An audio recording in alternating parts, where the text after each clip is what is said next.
I want to welcome and introduce Owen, but firstly to say thanks to Brian and the Sustainability Office for organising this event. We're delighted to host us. When I say we, I should mention that we're the discipline of environment and planning, part of the School of Architecture, Building and Environment. This is our sort of top floor environment. We're in our planning studio, and our environmental management studio is not far away. I know that some of our environmental management students are here, but we're thrilled to welcome people from all backgrounds and walks of life, and many people who've come to us, especially through Green Foundation Ireland.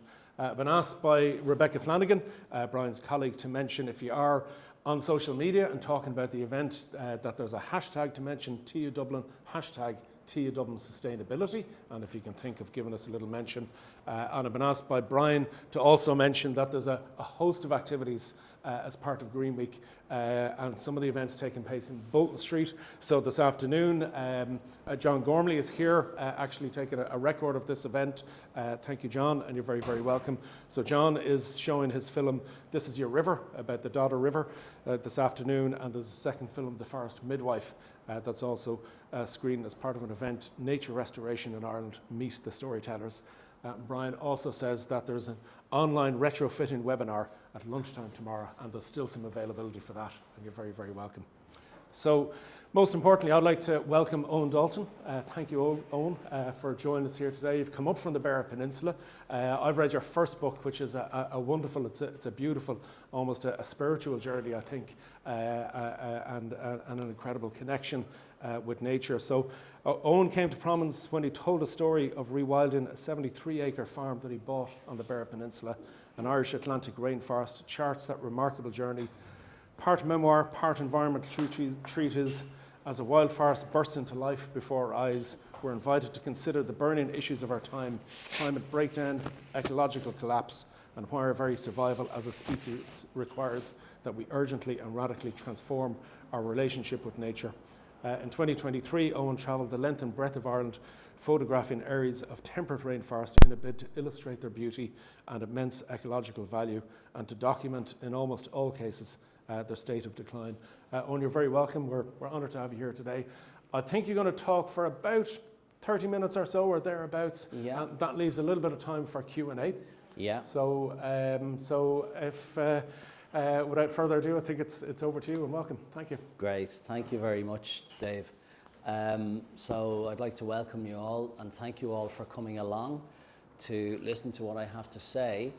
I'm just going to start by asking for some kind of a show of hands of who the people here who have read any of my books or who have an idea of who I am and why I'm here.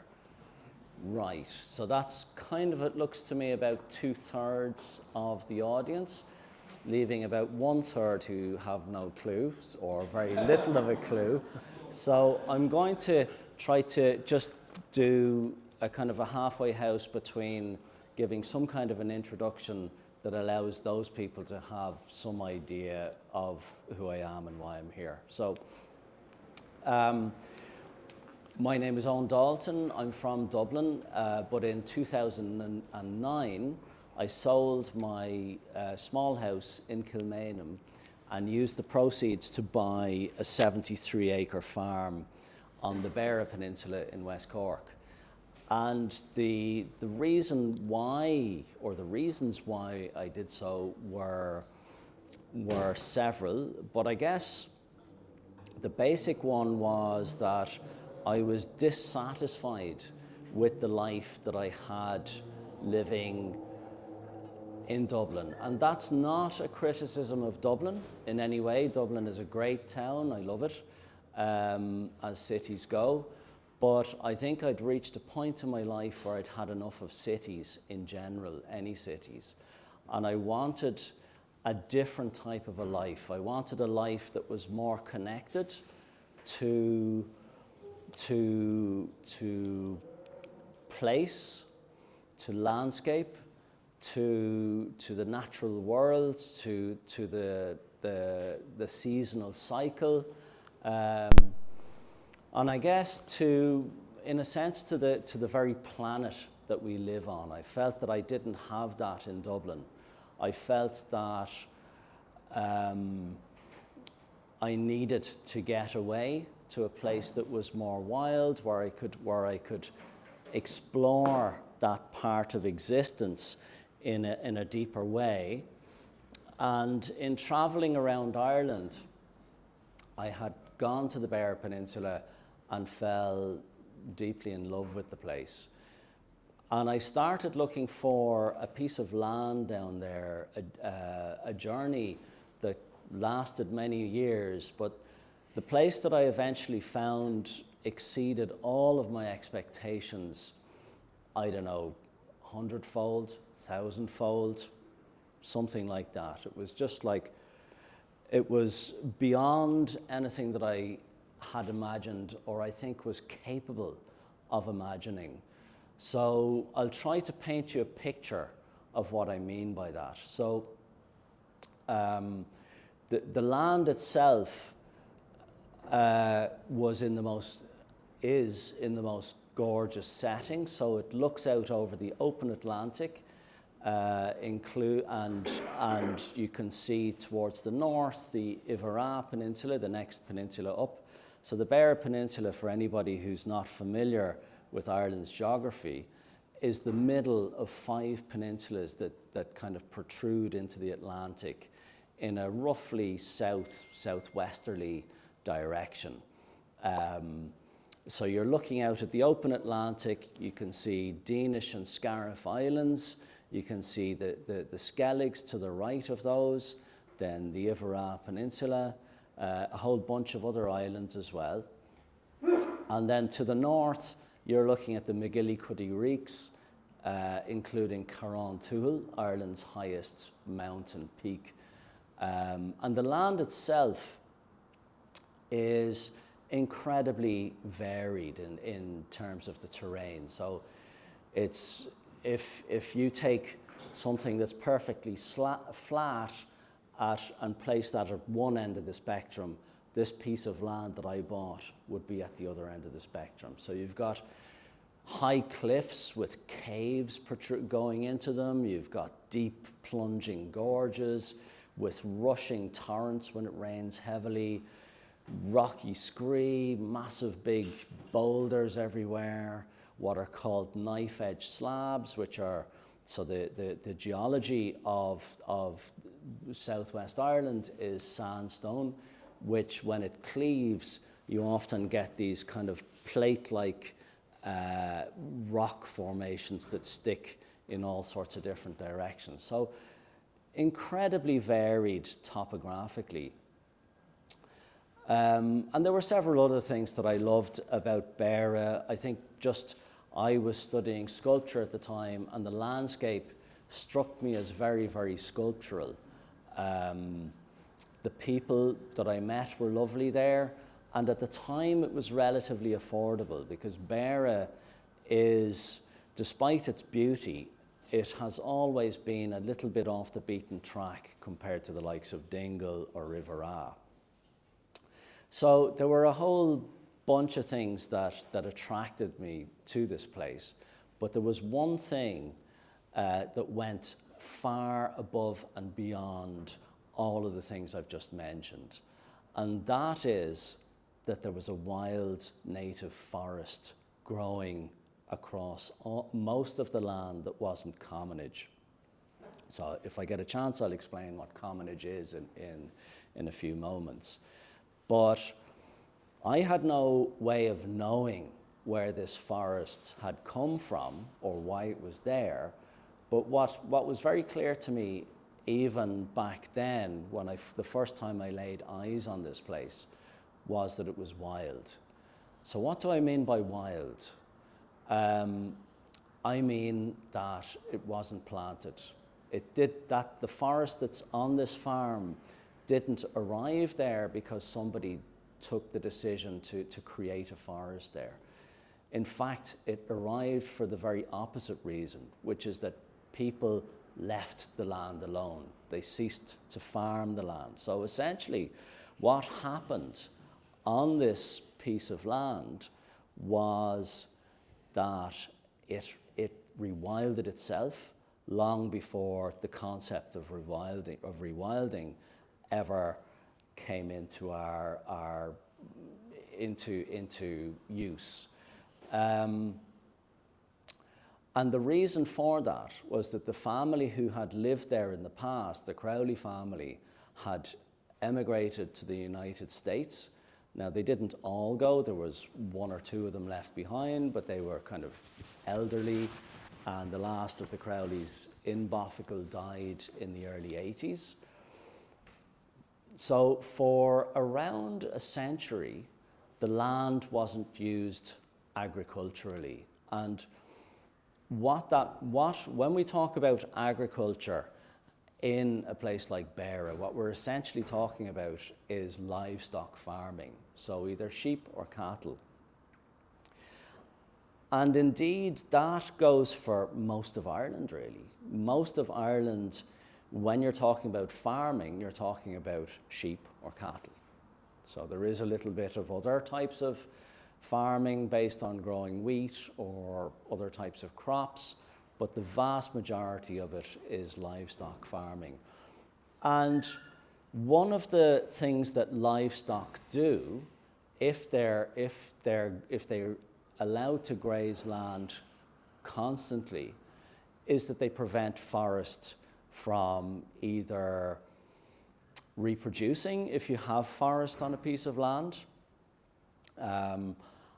And then so what happens over time, if you have a forest and every little tree seedling that's able to germinate is quickly eaten by a sheep or a cow or a goat or whatever else, then the forest is prevented from regenerating and it dies away over time. As the older trees age and die, there's nothing to replace them, and the forest dies away.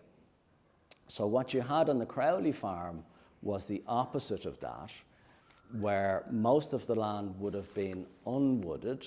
If you were to go back in time to around 1900, what you would have found there would have been the odd tree here or there along field boundaries, and then in pockets of particularly rough ground, there were little small refuges of native forest. And because the land ceased to be farmed, those trees were able to seed back out, and the farm turned into this wild native forest. So you had about a dozen different tree species there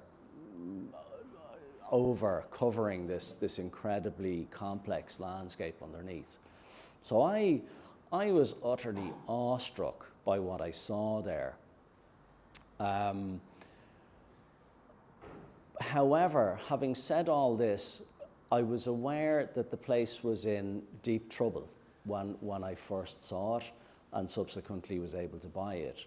And the reasons for that are the same reasons for which we in this country have gone from around 80% natural forest, it's estimated in pre-farming times, down to only around 1% now.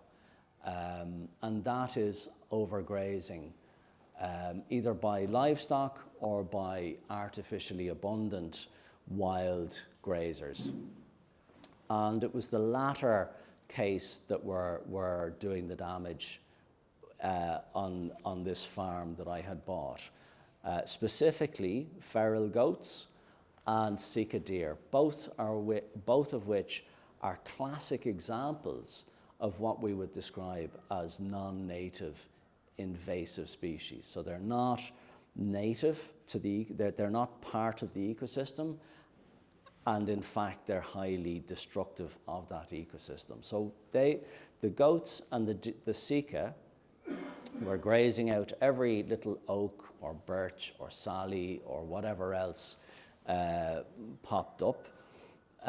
They were grazing away all of the very, very rich ground flora that you should naturally have in a habitat like this, of bluebells, wood anemone, herb robert, primrose, dog violet, and scores of other flowers and other types of, and various ferns and all sorts of other flora. That was just non-existent. The woodland floor was just bare. And they were also stripping the bark off a lot of the trees, which if the bark stripping goes all around the trunk, the tree dies. So the whole place was littered with dead and dying older trees. And the overgrazing was also creating ideal conditions for takeover by a whole bunch of invasive plant species. The worst of which, so you had about 7 or 8 or 9 of these species present, but the worst of the whole lot was one called Rhododendron ponticum, which had already infested large swathes of the forest. So what you had is really was a natural ecosystem in total meltdown. So what I did was I applied for a grant under a scheme called the Native Woodland Scheme to fence out the goats and the deer. And in the meantime, I set to work getting rid of the rhododendron and the other invasive plant species. After a year and a half or so, the grant was approved and contractors came in and put up a high fence around most of the forest, by which stage I had gotten rid of most of the rhododendron and other invasive plants. Over the following months and years, I was witness to the most spectacular transformation of the land inside. The whole place started to come alive. So it began with, you started to get the various native tree seedlings popping up, as they had been all along, but now they were no longer getting immediately eaten, and they were able to carry on growing to this size, and beyond. So within the space of only 6 or 7 years, in some places that had been previously, that weren't wooded, that were only barren grasses, because not all of that area was forest, in some areas you had young closed canopy forest within only 6 or 7 years. So incredibly fast, but that was at one end of the spectrum. At the other end of the spectrum, after 6 or 7 years, you had kind of like small trees here and there, so it was happening, but at a slower pace. On top of that, you also had this eruption. Maybe eruption is the wrong word, of wildflowers, because it was kind of gradual at first, but you started to see patches of bluebells and wood anemone and yellow pimpernel appear here and there. And over the years, that increased and increased. And the forest itself started to transform. The trees themselves were able to throw off. So with the overgrazing, from about that height down, all you had was a trunk of a tree, and that was it.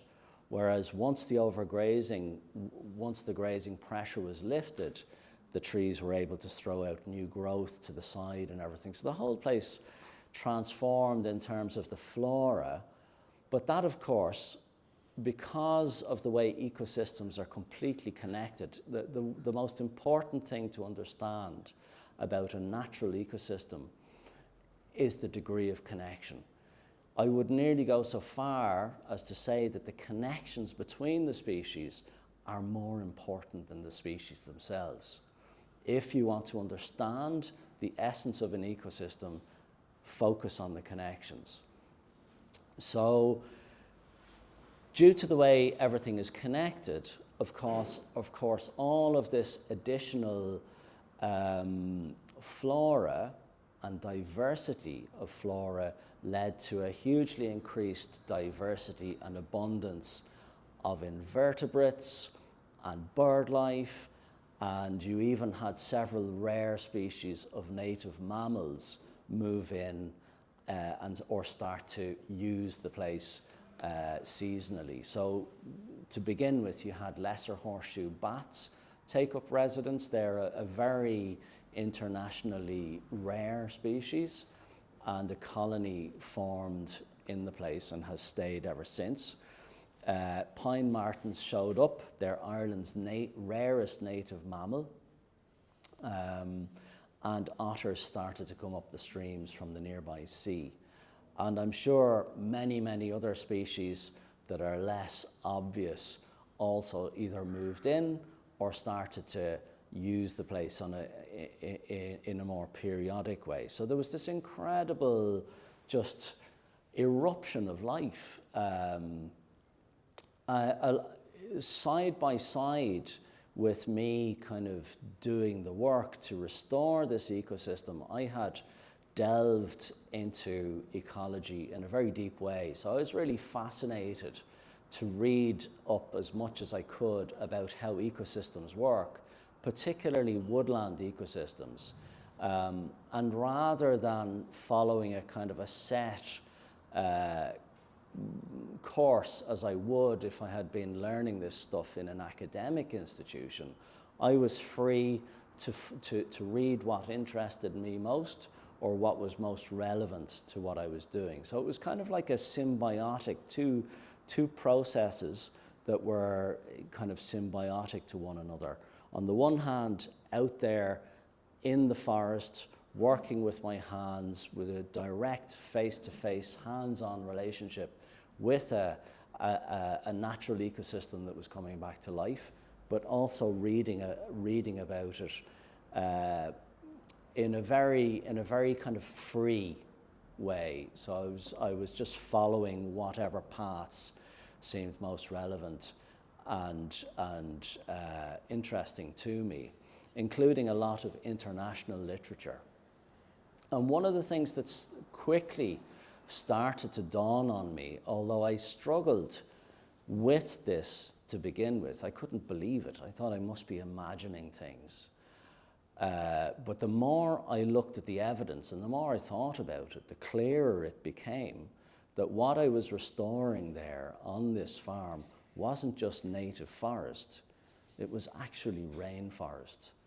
And the reason why I struggled with that to begin with was the fact that nobody, and I mean nobody, was talking about the fact that we even have rainforest in Ireland at the time, including all of the people who are trained and have PhDs and so on in botany and any other relevant science. So you might say, well, what do you mean rainforest? Where do you get this rainforest thing? Surely rainforests are what you find in the Amazon, in the Congo, in Southeast Asia, and these kind of places. So those are tropical rainforests. What we have in Ireland, or what we would have if they weren't mostly completely either wiped out or trashed, is temperate rainforest.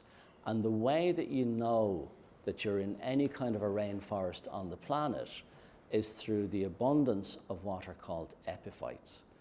Epiphytes are plants that grow on other plants, generally trees. So I'm just having a quick look. I mean, you can be sure that this oak here is absolutely full of epiphytes, but they're not really showing up in that picture. So epiphytes, they're mosses, but they're also vascular plants. And what I mean by vascular plants are plants with a kind of a higher types of plants, like flowering plants and ferns and so on.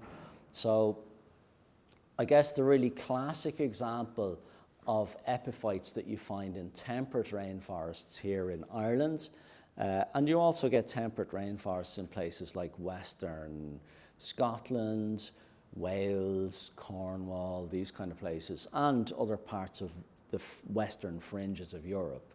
The really classic example of the epiphytic growths that most kind of symbolize our rainforests are a species of fern called polypody. But I mean, I've seen dozens of other non-moss epiphytes in Irish rainforests. So, as I say, there was this absolutely wonderful journey that started for me with buying this farm on the Beara Peninsula and following this kind of exploration through place and nature and all the rest of it, and seeing this ecosystem that had been in a desperate dying state come to life. But the difficult side of all of this, so there's a very, very joyous side for me and my life. It's brought such joy into my life to have this. But there's an incredibly painful side to it as well for me. And that is that when you have seen what wild nature can, how rich and beautiful and diverse nature can be on this island, and you go out of this tiny little place, because it really is only a tiny little handkerchief, and you travel across pretty much everywhere on the rest of this island, what you see is a wasteland. And I mean a wasteland.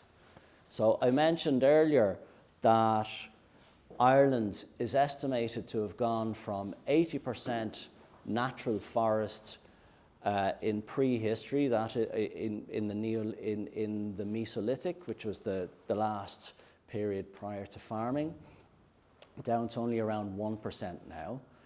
And most of that 1% is completely and utterly wrecked, as my place was when I arrived. So for example, our most important remaining piece of native forest on the whole island of Ireland is Killarney National Park, which is also rainforest, very, very similar to my place, and it's completely wrecked by the exact same factors as my place was: Sika deer, feral goats, and rhododendron. And you see the same thing repeated again and again across Ireland, including in the north, in the 6 counties. And again, just to emphasize that these places are tiny. So to find them, David mentioned my first book, An Irish Atlantic Rainforest. I subsequently brought out a second book, which was a photographic portrait of Ireland's rainforests across the island of Ireland. So to take the photographs for the book, here it is here for anybody who's not familiar with it. I crossed Ireland, I went all across Ireland, north, south, east and west, taking photographs for that book. And what you're talking about is getting in your car and driving for 4 or 5 hours across a landscape of ubiquitous cattle, sheep, or Sitka spruce to get to a tiny little sliver of natural habitat that is probably only 10, 15 acres, something like that. And it's almost invariably dying in the same way as my place was.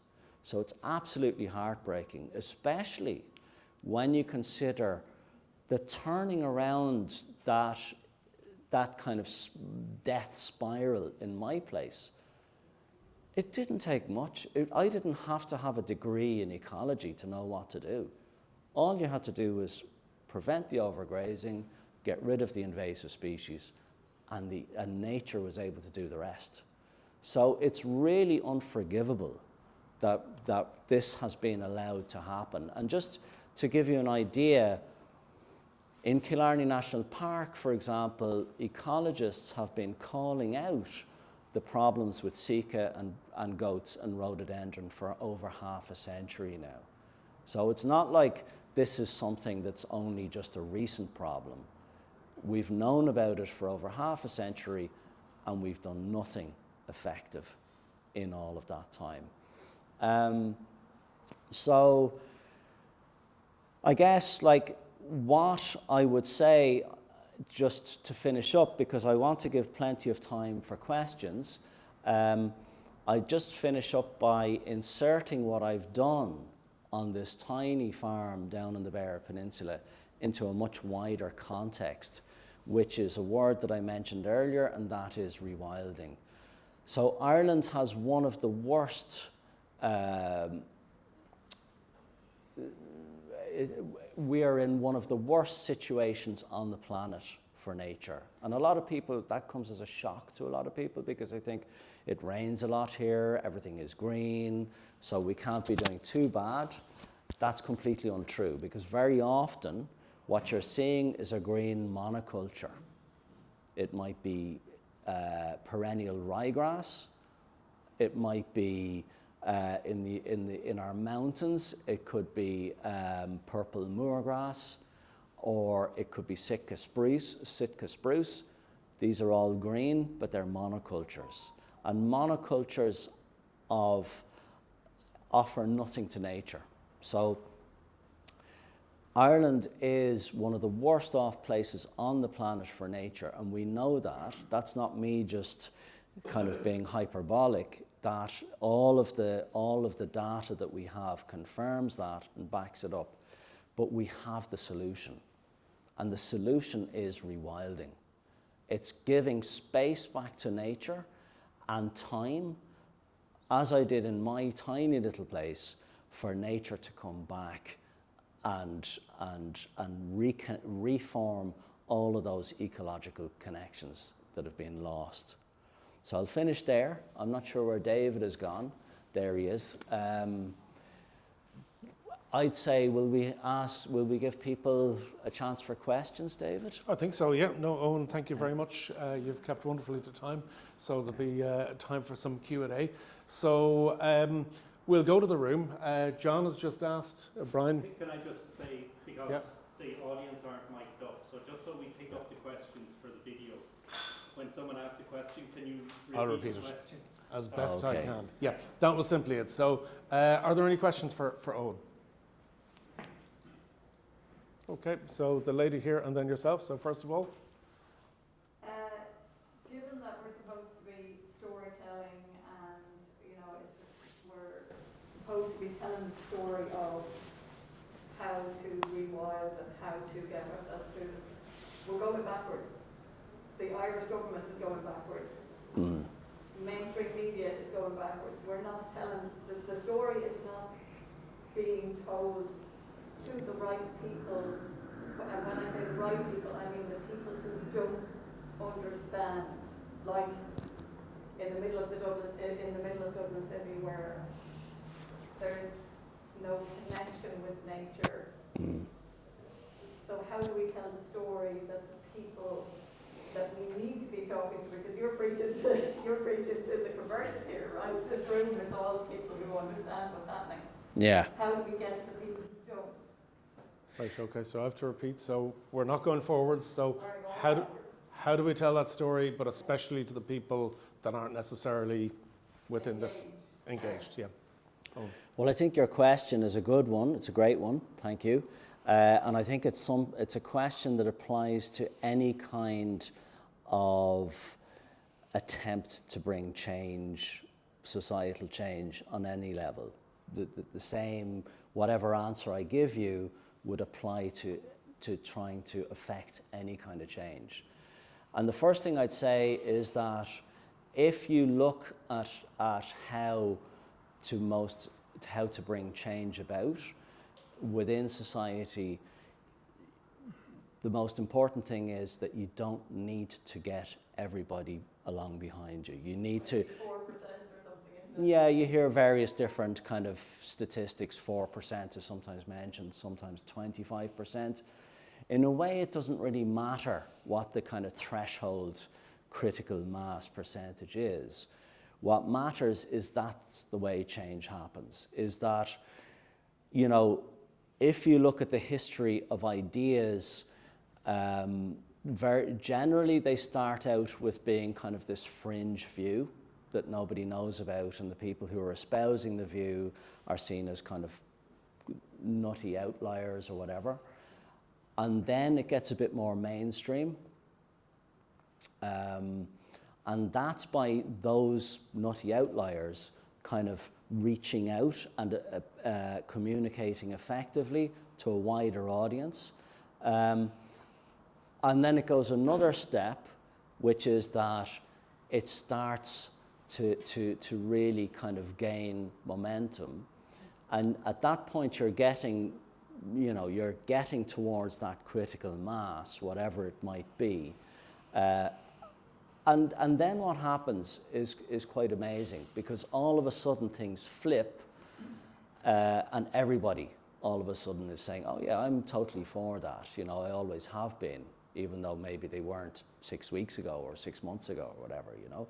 And that's the way change happens. And if we look at, I don't know, the likes of kind of gay marriage in Ireland, you know, when that was voted through in a referendum, you know, I think a lot of us, even those of us who voted for it, were totally amazed that it went through. So, you know, in kind of trying to work out how we can bring this change, which Ireland so desperately needs, we need to look at other successful movements for change. And just remember, that's, you know, I'm talking to you guys here now. Hopefully some of you will go off and talk to other people, or maybe give them copies of my book when you're done with them or whatever. And that's how change comes across. And the other thing I'd say, just to finish on that, is that I really feel, with regard to this, that we're on the cusp of massive change here in Ireland. I feel that people in Ireland are waking up to how desperately wrecked nature is here, and how there is absolutely no reason for things to stay that way, and they're increasingly dissatisfied with things continuing as they are. So, there was another question there, was there? Yeah. So this is kind of a more technique question. So I think what you described as a piece of land that you found was already a bit of a gem, even though it was under threat. Yeah. Now those spots are few and far between. So would you have any advice for what to do if you manage to find something else? I'm very lucky. I have a tiny pocket on the Knocknail Downs, and the boundary itself has incredibly damp conditions, really lovely diverse hedgerow, epiphytes on some of the trees. So there's something there. Yeah. But the internal pocket itself is totally destroyed. It's the land is compacted. It smells. There's rushes. There's almost nothing but field buttercup, and it feels, after a year or two, that it needs something to kind of kickstart it again. Yeah. Would Okay. you have any advice there? I would. Just to repeat, sorry. Yeah, sorry. To repeat for Yeah. Brian. So the question is, if you have a different environment that is similarly damaged but in a different way, so would Owen have advice on how to treat a different place differently, yeah? Okay, great. Okay, so, you know, it's a great question. I know you asked it because you're interested in your own place, but it is a great question. So, like, there's a whole bunch of things to say on that. The first thing is, if you didn't have a place, if you were in the situation that I was in, you know, 16 or 17 years ago, that you were looking for a place and you were interested in buying some land to rewild, I'd always say, look for somewhere that's as rich as possible to begin with. And there's two reasons for that. And the first one is, it's quicker, because if you've got something there, that's something, once you create the right conditions, that whatever's still hanging on will start to spread back out, as it did in my place, you know. But also, it's worth focusing on places that are as rich as possible, because that way you're kind of preserving something, you know. And often, you know, the places that are kind of wilder and more biodiverse are, in agricultural terms, deemed of lesser worth. So they're often cheaper as well. So for a whole range of reasons, that is the way to go. But the main reason is just, you know, you could go and buy a patch of land at the top of the Dublin Mountains, where all you've got is kind of purple moorgrass and Sitka spruce plantations all around. And, you know, if you rewild that, stuff will start to happen, but it'll be very, very slow. And, you know, human lifetimes are short, and you want to get your bang for buck in terms of speed of what's called natural succession, which is when an ecosystem starts to return naturally. As regards your specific example, another really important point to make about rewilding, and I'm sure you know this, is that every little place is different. So, and I don't just mean different between the Beara Peninsula and County Tipperary or somewhere, is it? Waterford. I mean, it could be different from where I am and 5 miles, a place 5 miles up the road or next door, do you know? So, like, the first and most important advice I'd give is to get interested in ecology, because the science is fundamental. It has to be fundamental. And the more that you understand, the better a grasp that you have of how natural ecosystems work, the better the decisions and choices you're going to make. The other thing that's really important whenever you're doing something like this is to be hyper aware, to really immerse yourself in the land and get to know it intimately, get familiar with it. Understand, you said there's a rich hedgerow with some epiphytic growths in the trees. What species are they? Are they native species? Understand, are there things like, are there invasive species present? Do you have deer in the area? So if you fence out, for example, sheep and cattle, are you going to have deer in the neighborhood who are going to come in and just wreck everything anyway? So that's really crucial. Stuff like that is absolutely vital to understand. But also experiment. So I'd be looking, the first thing to do obviously is to get any livestock out of there for a while. You need to leave it rest for a long period and see what happens. If you find, for example, that you've got a very heavy sward of just kind of coarse grasses and rushes and there's nothing much happening, which is kind of like the impression that I got from what you were saying, what I would experiment with doing is I would talk to a neighbouring farmer and see, can you borrow a handful of cattle for the winter? Now put them in only over the winter. And I don't mean, so what size are you talking about? Did you say 20 acres or something? No, 1 acre? Yeah. Okay, that's going to be difficult because maybe you could put, 2 cows in for a week or something. It would be worth trying, because what they will do is their hooves will kind of churn up the ground, and that will allow other stuff to start seeding in and taking off. Because often if you've had ground grazed in this way for a long time, it can be difficult for wild stuff to get back in. But it's kind of difficult for me to say more than that without knowing the place.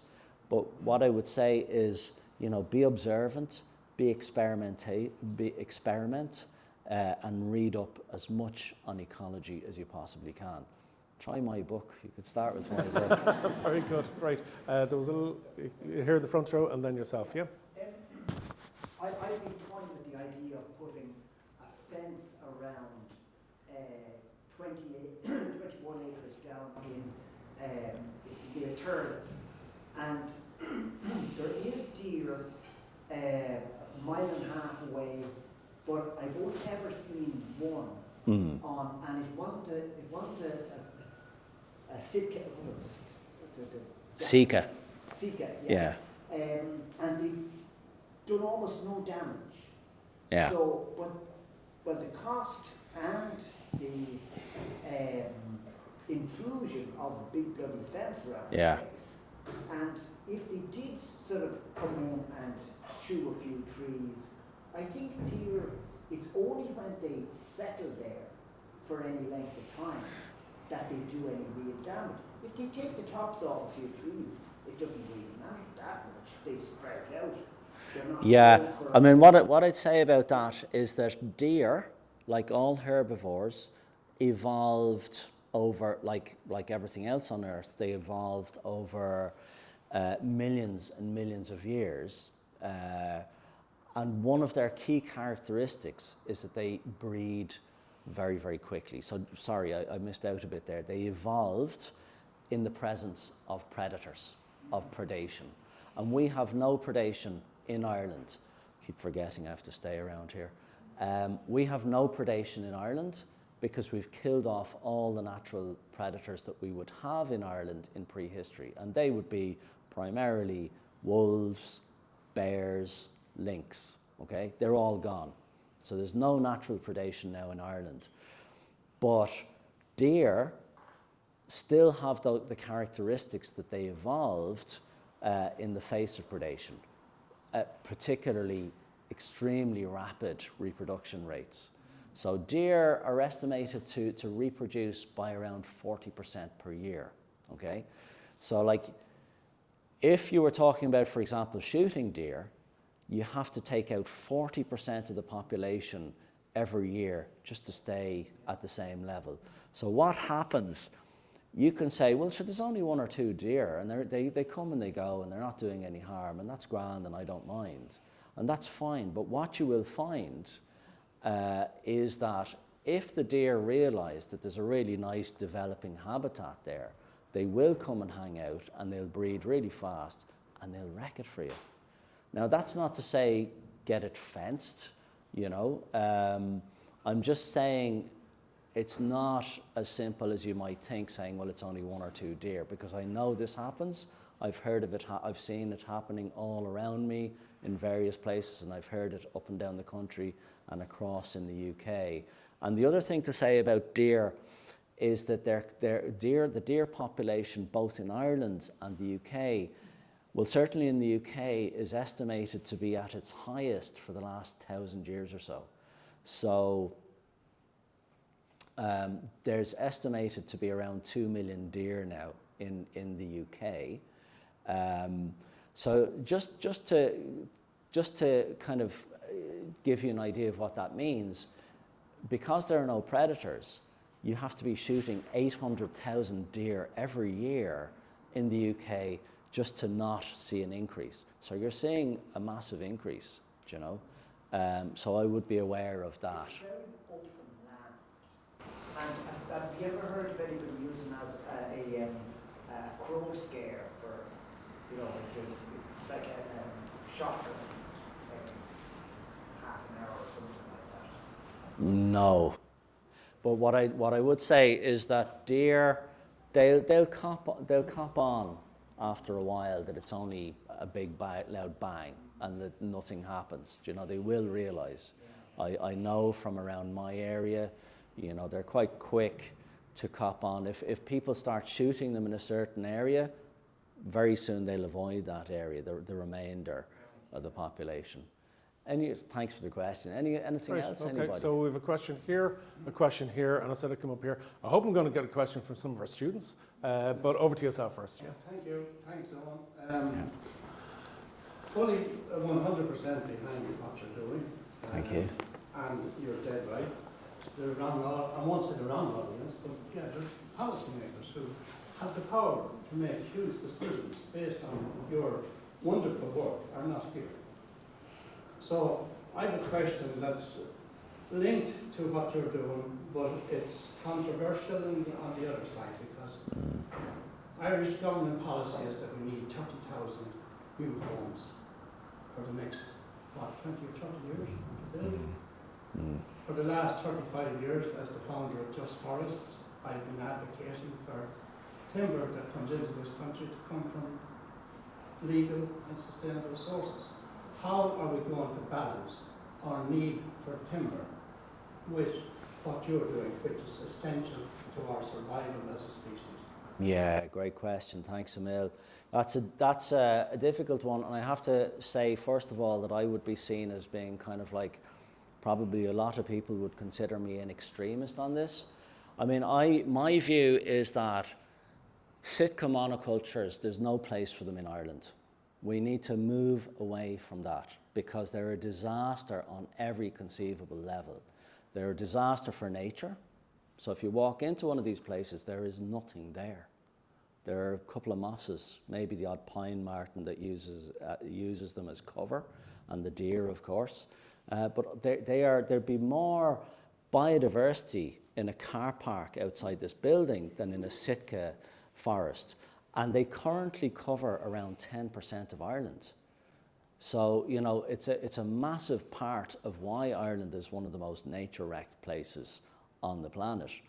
And it's also worth saying that a lot of forces want to ramp that 10% up to 18%, you hear 24%. And the justification given for that is that they're forests and therefore they suck down carbon and we're in a climate emergency and all of that.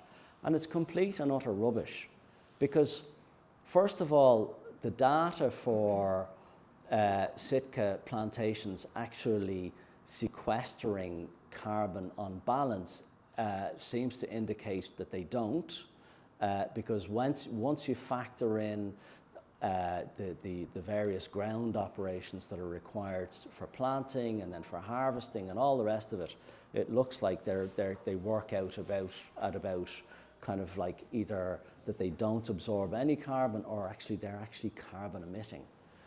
But there's another level that goes beyond that I'm always at pains to try to communicate, which is that, you know, as a species, we've made such a hames of things on this planet, and yet we still think we know better, and we do not.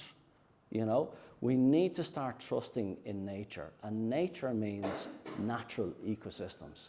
It means not one species that has of alien conifers. It means a diverse, hyper-interconnected ecosystem of thousands of species that's going to be resilient to pests, to disease, to climate breakdown, and even like, you know, we saw with this latest storm. I can't remember the name of it. EOGHAN, yeah. That a lot of these places they just get absolutely wiped out because, you know, it's just such a non-natural thing, and we've got this bark beetle now that it's wiping out Sitka plantations across Europe, and the Irish forestry industry still doesn't get it. They still say, oh yeah, but you know, we'll just carry on because it's worked up to now. I mean, at some stage we're going to have to start copping on to ourselves, like, you know. So my view is that there's no place for this forestry model in Ireland, and we have to start looking, thinking outside the box here. If around 90% of Irish so-called forests are monoculture plantations, the European average is 3%. So if we're talking about outliers here, it's actually Ireland that's the outlier, you know. One of the really interesting things that I've observed here, there, and everywhere is that when you go and visit a clear-felled Sitka plantation, if it hasn't been immediately replanted over the next year or two, what you generally see is a multitude of little self-seeded wild native trees coming up everywhere. Birch, hazel, willow, oak, holly, all sorts of stuff all coming up. That gets obliterated then in the next planting cycle. But like I would ask, why are we doing that? Why don't we just let that stuff grow? And then the most diverse of these forests, the most ecologically important, we just leave for nature, but others could be selectively harvested, they could be used for the building materials that we need. The other side of that equation is that, again, thinking outside the box, there are all sorts of ways of approaching this problem which don't involve timber at all, growing stuff like hemp, which in terms of per acre terms is massively more productive than Sitka and requires only a fraction of the amount of chemicals and so on. We're not thinking outside the box, and the reason for that is because the forestry industry is heavily subsidized, lobbies very, very heavily for business as usual, and gets listened to. So for example, and I'm sorry John Gormley wherever he is, but in the last government we had a forestry plan drawn up under Pippa Hackett, a Green junior minister, to oversee a new model for forestry. And I know somebody who was there involved in that, and he told me that there was overwhelming desire from the public for a massive change in the Irish forestry industry, and it didn't happen. What we got instead was business as usual. So, and I think that just speaks to the power of lobbying here in Ireland. So I think we need to start looking at this stuff in big picture terms and finding, the way we've been dealing with this is, okay, so we need this much timber for building, for paper, for whatever else. This is how we've done it up to now. We'll carry on doing it this way because all the industry is geared up to doing it in this way, and we're making loads of money out of it, so it's great. And all the climate and nature stuff, well, that's a kind of a marginal problem that we'll just try and kind of greenwash. And that's what we've had up to now. We need to completely turn around and look at it from exactly the opposite perspective, which is that we're in a climate and biodiversity emergency. And let's not forget, this state declared a national emergency, biodiversity and climate emergency, in 2019, and we've done almost nothing ever since, and this is the perfect example of that. We need to take that as our starting point and say, what can we do? How do we approach this? So that is first and foremost, and the industry has to work its way around that, instead of nature and the climate being put last. So, bit of a rant there, but... That's good. This is a good place for rants. That's permissible. Okay. Just mindful of time, I think we could have a lot of good conversations. So I'm going to take one last question from the centre. Was it yourself? Yep. So thank you so much for what you're doing. It's extraordinary. And I'm hearing so many stories across Ireland of the personal rewilding projects that are taking place with my family and friends. It's amazing. Yeah. So my question is around the national parks. I just can't get my head around how they have managed to resolve the situation. I mean, it is mind-boggling. Why? I mean, what are the main barriers? God, that's a really difficult one, and I struggle with it as well, because, as I said, these places are minuscule. They're minuscule, and they're all trashed. So every single one of our national parks is completely and utterly wrecked by overgrazing in the same way as my place was. And we had a new, so I'll just throw this at you. I was contacted there about a year or year and a half ago by several people. So you had this large parcel of land had come up for sale in the Dingle Peninsula, and of about 11,000 acres.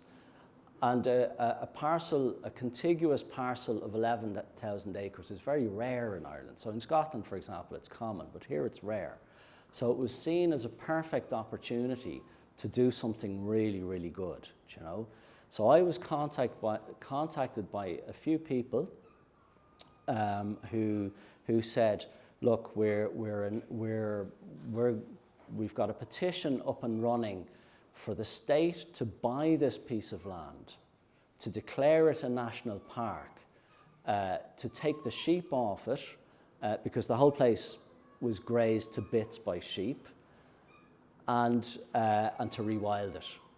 So I said to them, well, I think that's a great idea. The only thing I'd say is that all our existing national parks are all in bits, so I'm not sure about how much it's worth getting new ones when we haven't even managed to sort out the ones we have, you know. But at the same time, it was a good idea, so I got involved as best I could, and the petition, as far as I remember, gained over 20,000 signatures.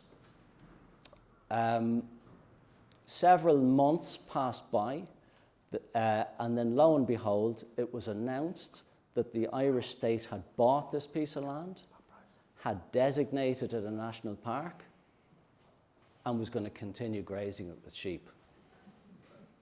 And I was like, what? So, you know, I suppose to answer your question about what is going on, it's very, very difficult to understand. Because again, you had a Green minister, Malcolm Noonan, who was in charge of that. Do you know? So the best that I can understand is that you've got severe dysfunction within the upper levels of the National Parks and Wildlife Service. So the people working on the ground are all fantastic. I know quite a few. They're all really dedicated, brilliant people, highly competent. But at the top levels, you've got severe dysfunction. And I think what's going on is, well, there are several things going on. One is just a severe unwillingness to rock the boat, to challenge the interests that need to be challenged to move this forward.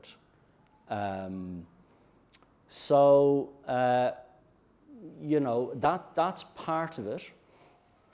I think another part of it is that that the NPWS is extremely opaque. It just kind of comes out with these statements without explaining why they're doing what they're doing, and kind of obscuring a lot of the facts of what's happening. So a really good example of that is, I mentioned the Killarney National Park, which is completely trashed by overgrazing, by Sika deer and by feral goats. But you also have a small population of red deer. Now, it's Ireland's sole population of native deer in the whole country. So you do have red deer in other parts of Ireland, but they're populations that were brought in from Scotland, whereas the population in Killarney has been here for thousands of years. So you've got these two invasive species, Sika and feral goats, and then you've got a very small population of this one herd of native red deer. The NPWS culls the deer in Killarney National Park, but we don't know by how much, because they don't divulge that kind of information. One of my local TDs, through asking parliamentary questions in the Dáil, was able to get that information.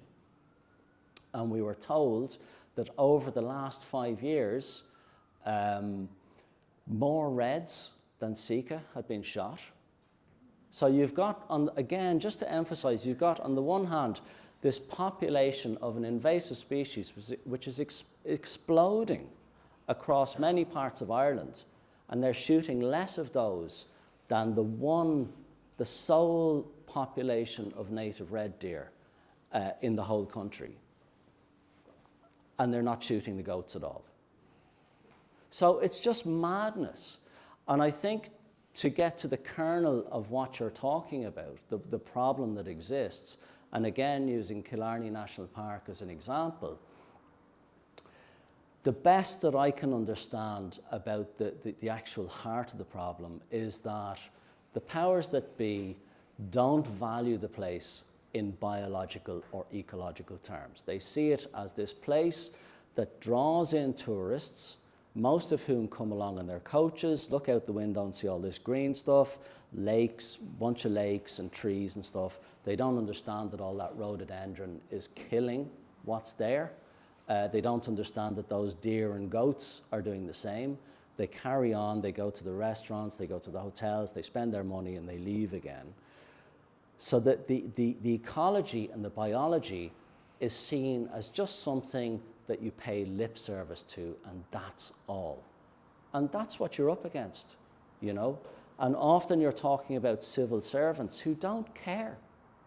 They're in their career, and they've got their little kind of like private fiefdom marked out. You know, biology, ecology, what the hell? Sure, we don't care about that, you know? So long as our job is secure, so long as our little power structure carries on and is unthreatened, you know, we'll just carry on as we're going. And so I know that the Irish Wildlife Trust did take, so Killarney National Park, for example, has UNESCO Biosphere Reserve status, and the Irish Wildlife Trust tried to challenge that. As far as I know, it went nowhere. So it's a difficult one, you know. My own view is the only way this is going to change is that if enough citizens of Ireland get angry enough and informed enough that that kind of like that baseline of awareness and passion about these issues makes it untenable for things to carry on as they have. Because I think that's one of the big problems that we struggle with in this country, is that up until very recently, people have been so, most Irish people would go to somewhere like Killarney National Park and not know that there was anything wrong. Or they'd go to somewhere like the Wicklow Mountains, where it's all just grazed bare by sheep, and all you've got otherwise are Sitka spruce, and they wouldn't know that there's anything wrong. And that is a major problem, because if people don't know there's a problem, then things can carry on. They're not going to put the pressure on. But I think the pressure is starting to come now. And I have heard that they've upped I think they're at last, now it could be wrong, but I think they are starting to try and get on the top of the problems in Killarney National Park. But I think it's only because it's becoming impossible for them not to do so. Okay. I'm conscious we've got to get you Yeah. on a taxi and a train, and I'm going to suggest to Brian that we invite Owen back for at least a 2-hour session, because everything you're talking to talks so much to what we talk about here, what our students are learning. You're the policymakers of the future, so hopefully we've taken on board some really inspirational thoughts, and I want to thank you very much for your time. Rebecca Flanagan has said that she has a spot prize to give to a student, so I'm going to ask you to present our spot prize, and I've been asked to nominate a student who's represented environmental issues, and I've decided it's going to go to Amber. So Amber, you're in there somewhere, so do you want to come up and get a spot prize?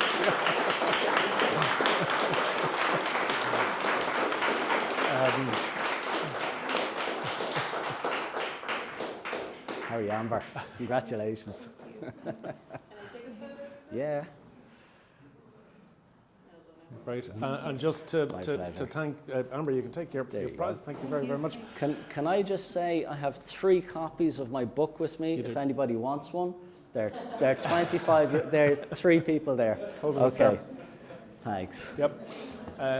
Owen, thank you very much for your time, and thanks everybody for coming. Thank you. There you go. Thank you. €25. Say you shouldn't meet your heroes. By the way, you're a fabulous environmentalist, but you're an amazing communicator. Thanks very much. Thank you. Appreciate that. I didn't get you in, so sorry. Great. There you go. That was handy. Yeah.